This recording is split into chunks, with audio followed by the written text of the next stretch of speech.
Attention avocado lovers, here's a salad dressing for you. You can use it for fajitas, tacos, salads, wraps, quesadillas, and check out these amazing sweet potatoes with quinoa and black beans. So delicious. Let's make this dressing. It all begins with a beautiful ripe avocado. You never really know what it's going to be like on the inside. Let's have a look. Ooh, she's a pretty one. We scoop out the seed, the dark green.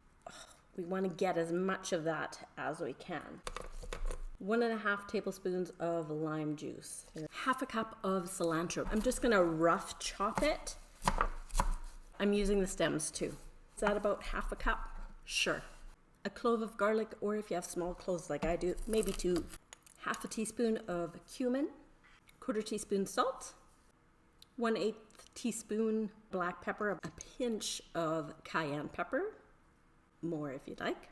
And just for a little bit of creaminess, we're adding 1 tablespoon of oil. I'm gonna add a little bit of water just to thin it out, but somewhere between 1 and 3 tablespoons.